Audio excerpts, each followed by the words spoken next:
Assalamualaikum warahmatullahi wabarakatuh. Halo para pendengar setia Cerimis, selamat datang kembali di channel kami. Pada malam ini, kami akan membawa kalian ke dalam sebuah kisah yang penuh dengan kengerian dan misteri.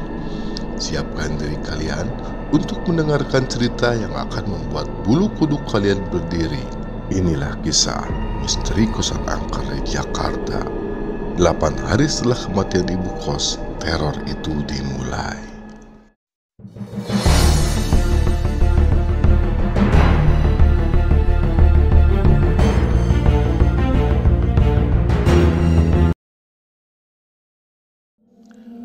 Anton baru saja tiba di Jakarta dari kampung halamannya setelah dia mendapatkan pekerjaan di sebuah pabrik. Dengan semangat untuk memulai hidup baru, ia menyewa kamar di sebuah kosan sederhana yang cukup nyaman. Malam pertama di kosan itu terasa biasa saja, meskipun ada kejadian aneh yang sedikit mengganggunya. Air keran di kamar mandi tiba-tiba menyala sendiri. Anton hanya menghela napas, mengira mungkin itu keran memang sudah longgar atau rusak.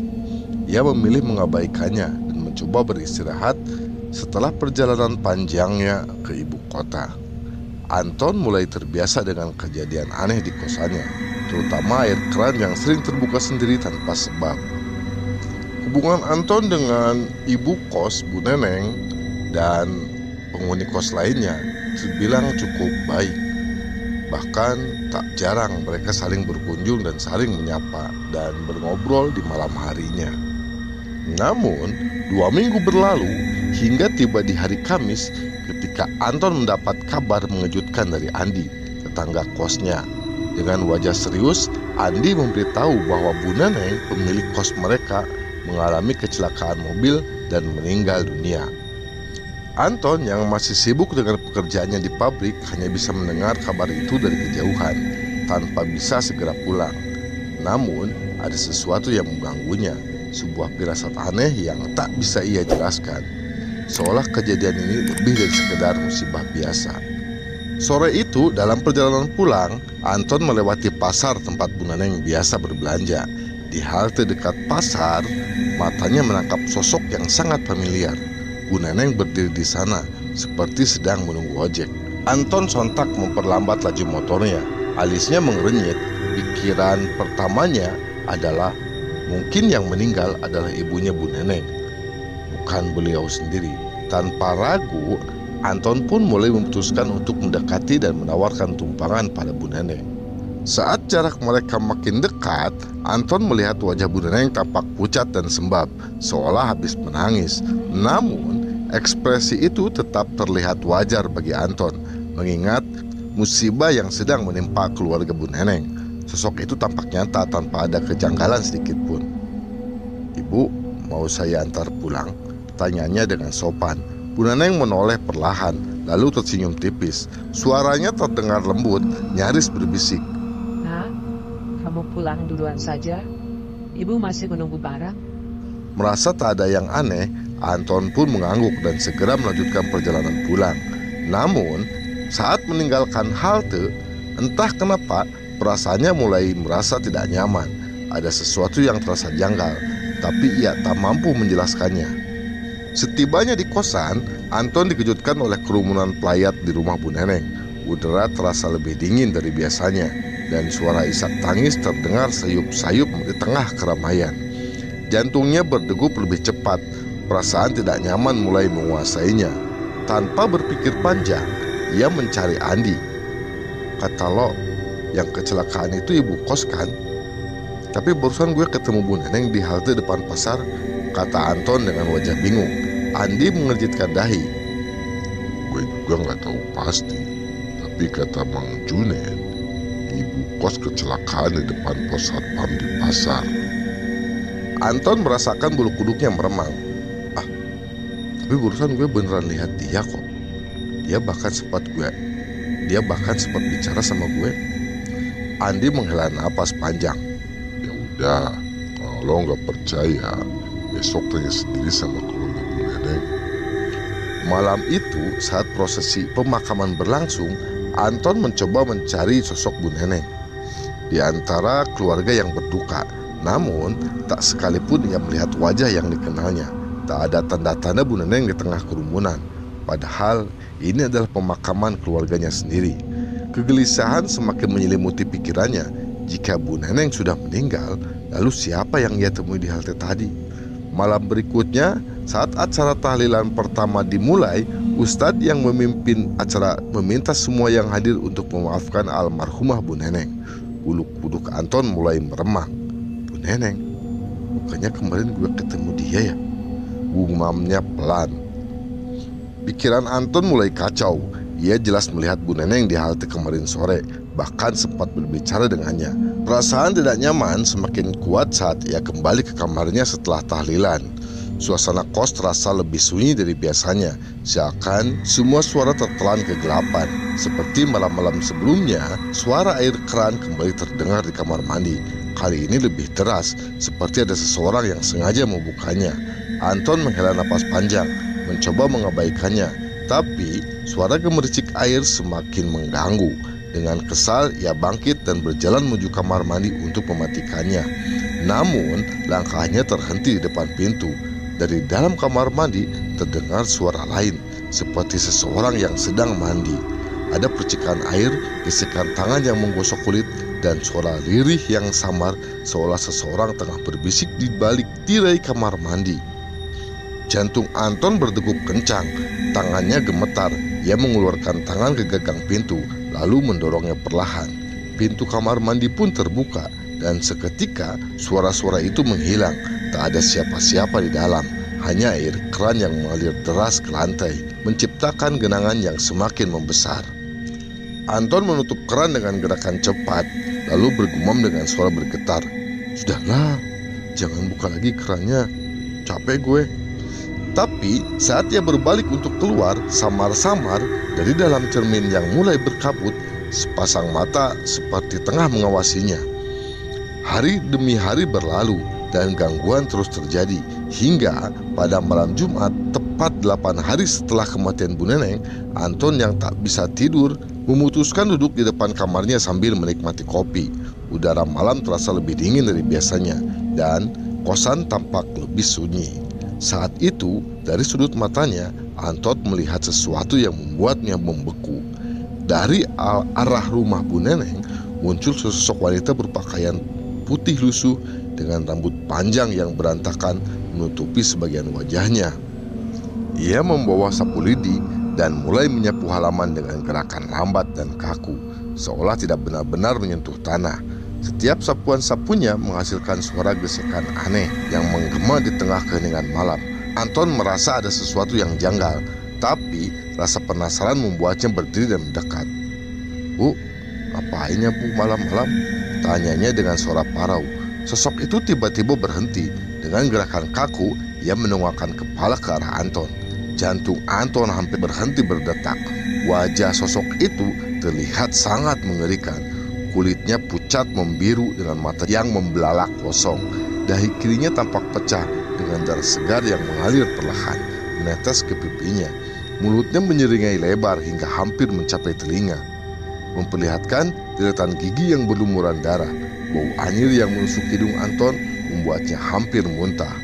Tubuh Anton terasa kaku, tenggorokannya tercekat.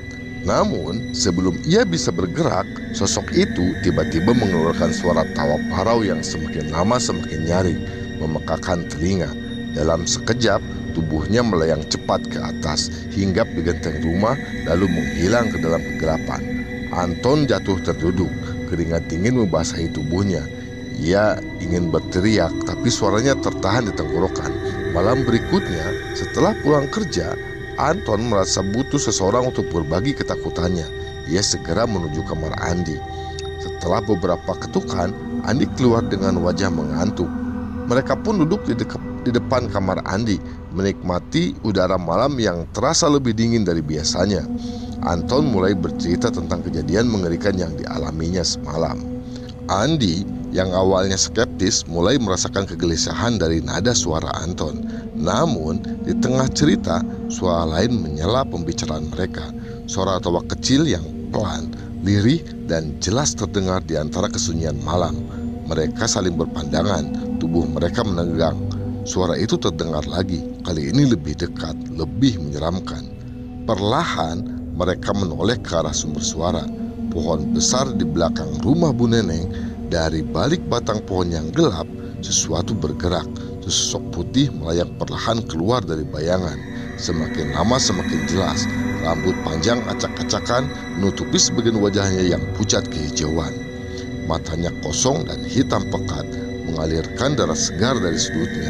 Senyum lebarnya terbelah hingga ke pipi, memperlihatkan gusi hitam dan gigi yang tajam dan menguning. Pakaiannya compang-camping, basah seperti habis direndam dalam lumpur. Anton dan Andi membeku. Sosok itu melayang lebih dekat, tanpa suara, tanpa gerakan yang wajar. Tiba-tiba dari mulutnya yang menganga terdengar bisikan yang nyaris tak terdengar. Seketika angin dingin itu terus berhembus kencang, membuat pintu dan jendela kosan bergerak keras. Lampu di lorong redup, berkedip-kedip seolah akan padam. Anton dan Andi tersentak, refleks mundur, tapi sosok itu terus mendekat. Tangannya yang kurus dan pucat mulai terjulur ke arah mereka. Jantung mereka berdegup kencang, tubuh mereka membeku dalam ketakutan. Sosok itu hanya tinggal beberapa langkah lagi. Anton dan Andi buru-buru masuk ke dalam kamar kos Andi, hampir tersandung di ambang pintu karena panik. Dengan tangan gemetar, Andi mengunci pintu rapat-rapat. Napas mereka berdua memburu. Di dalam kamar yang remang-remang, mereka terduduk di lantai. Punggung bersandar ke dinding, mencoba mengatur napas. Namun, ketakutan yang menghantui mereka membuat dada terasa sesak. Suara tawa itu kembali terdengar, kecil, lirih, tetapi jelas berasal dari luar pintu kamar, seolah ada sesuatu yang sedang mengintai mereka. Anton menelan ludah, mencoba menenangkan dirinya dan Andi. Tenang, mungkin kita cuma berhalusinasi, ucapnya dengan suara bergetar. Tiba-tiba suara gemericik air terdengar dari kamar mandi, bukan sekadar tetesan, melainkan suara deras seperti keran yang terbuka penuh. Andi menoleh dengan mata membelalak ke arah pintu kamar mandi yang sedikit terbuka. Hawa dingin menyelinap keluar dari celah pintu, disertai aroma melati yang semakin menusuk. Anton, itu bukan halusinasi, bisik Andi. Tubuhnya mulai bergetar.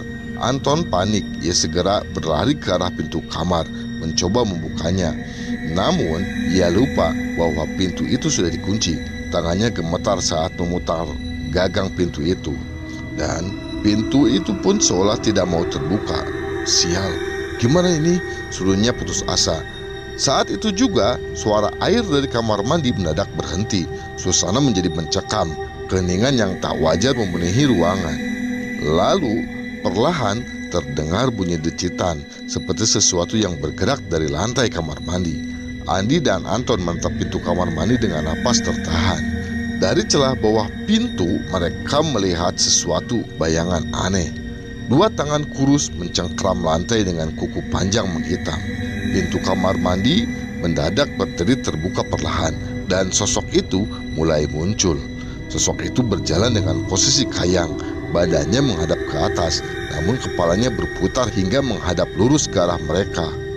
Wajahnya begitu mengerikan, mata melotot tanpa kelopak, mulutnya robek hingga hampir ke telinga, lidah panjang menjulur keluar meneteskan cairan hitam pekat. Kulitnya pucat kebiruan dengan urat-urat gelap mencuat di leher dan wajahnya. Anton dan Andi membeku, tubuh mereka kaku dalam ketakutan yang luar biasa. Sosok itu mulai merayap mendekat, gerakannya cepat dan tak wajar. Bunyi sendinya berderak setiap kali ia bergerak.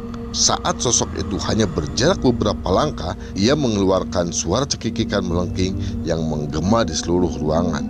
Ketakutan mencapai puncaknya. Anton dan Andi tak lagi menahan teror yang melanda. Mereka berdua jatuh pingsan di lantai. Tubuh gemetar, sementara celana mereka basah oleh ketakutan yang tak terlukiskan. Anton dan Andi terbangun keesokan harinya dengan tubuh lemas dan kepala masih berdenyut akibat kejadian mengerikan semalam.